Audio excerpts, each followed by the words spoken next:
বলা হচ্ছে সাকিব খানের সাথে ইদিকা জুটি হচ্ছেন আবারও, সেটা হচ্ছে প্রিন্স সিনেমাতে। প্রিন্স সিনেমাতে বহুল প্রতীক্ষিত একটা সিনেমা, যে সিনেমা ইদিকাকে আসলে কতটা যুক্তিযুক্ত মনে হচ্ছে। যদিও প্রিয়তমা এবং আরেকটা কি সিনেমা সুপার ডুপার হিট হয়েছে ইদিকার সাথে, এবং ইদিকা ভালো একজন অভিনেত্রী আমি মানছি, কিন্তু সাকিব খান যেহেতু এখন মেগা স্টার লেভেলের, তাকে নতুন নতুন এক্সপেরিমেন্ট করা উচিত নতুন নতুন নায়িকাদের সাথে। যেমন সোলজার সিনেমায় নায়িকা তানজিন তিশার সাথে যে কেমিস্ট্রি, সেটা মেনে নেওয়া যাচ্ছে, কেননা নতুন কিছু পাবে মানুষ। সবসময় মানুষ নতুন কিছু চায় এবং নতুন কিছুতেই আকৃষ্ট হতে চায়।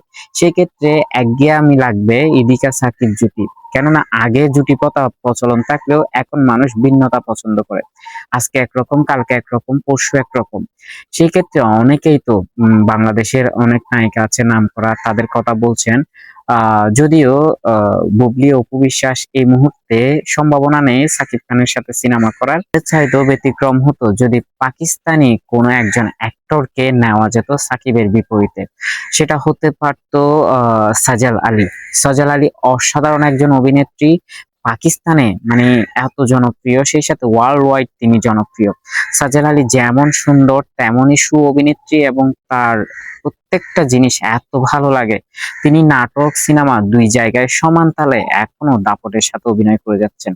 সাজাল আলীকে মূলত সাকিব খানের সাথে যদি কাস্ট করা যেত, সুপার ডুপার হিট একটা প্রজেক্ট আমরা আশা করতাম। সে যাই হোক, তারপর ইদিকাকে, এটা রিউমার, ইদিকার কথাটা আমরা চাই না ইদিকা পুনরায় আবারও সাকিব খানের সাথে যুক্ত হোক, নতুন কিছু এক্সপেরিমেন্ট হোক প্রিন্স সিনেমায়, সেটাই